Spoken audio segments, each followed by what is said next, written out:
Hey y'all, welcome back to another video. We're gonna start here. Last time we left off on this page, so now we're here. So it says patrol activity on the Western Front, October 1939.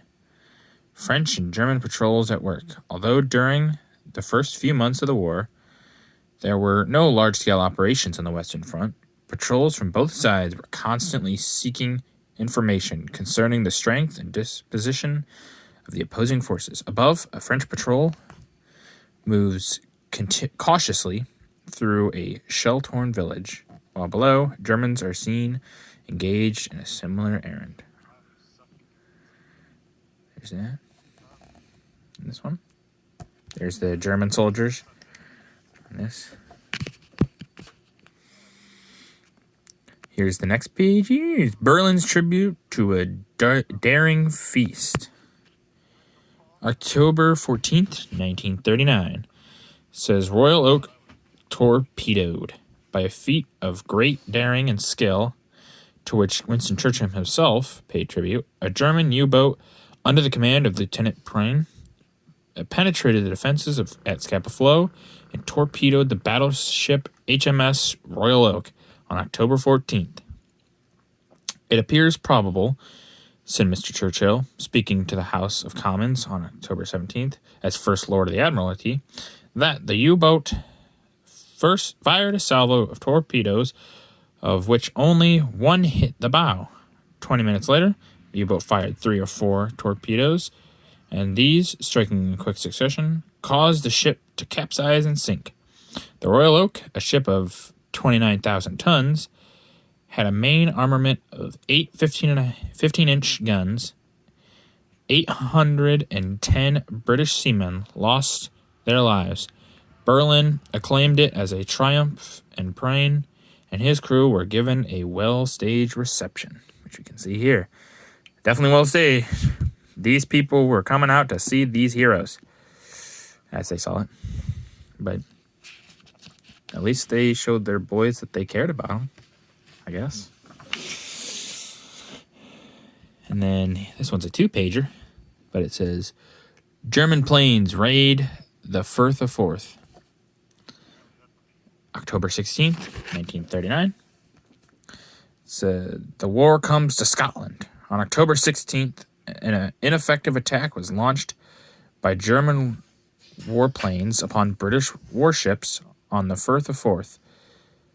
The above photograph, taken from one of the enemy machines, was published upside down in a Berlin illustrated paper and purported to show a bomb bursting on the bridge. The bomb explosion, which can be seen just to the left of the center pier, is in reality Ink Grave Island, upon which the pier is built.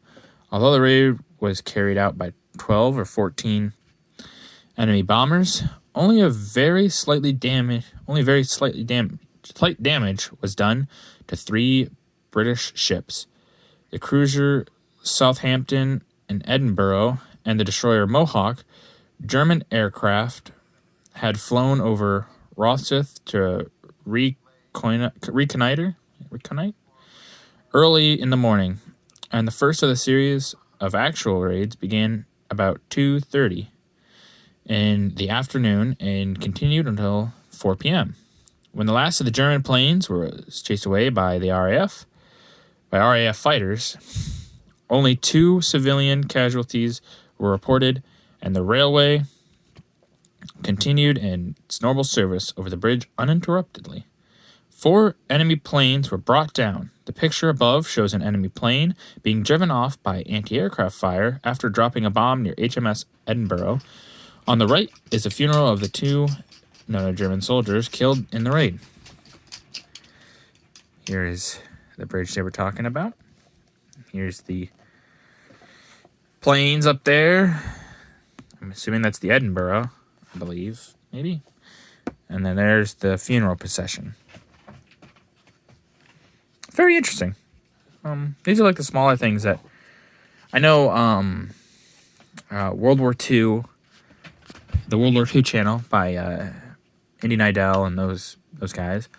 They do really good, and so I think I've heard them talk about this kind of stuff. If you can, check them out.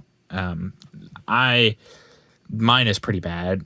My showing of this is not maybe the best, but they do a great breakdown of the war week by week. So if you want, check them out. I think they're worth a watch. They really are. We'll finish this page, and then that'll be the end of this video. American arms released to the Allies, October 27th, 1939. U.S. Senate repeals embargo. On October 27th, after more than a month of fierce debate, the U.S. Senate voted for the repeal of the embargo on war materials that formed a part of America's neutrality law. This meant that belligerent countries could purchase war materials from America only if they paid for them in cash and carried them in their own ships. Above, President Roosevelt is seen urging repeal of the embargo in a message to a joint session of Congress. The effect of the repeal was to place American war production at the disposal of the Allies. The blockade precluded Germany from buying in America. And it's crazy to see this picture. Look how many people in this, and then there's the president. It's very neat. It's nice to see these pictures. All right, well, that's it for this video. If you guys enjoyed, please give a like and subscribe if you can. I appreciate it. I'll try to make this quality better as I go on. I still have a few books, so I'll try to make this better as it goes on. But, yeah, thank you, and have a good evening.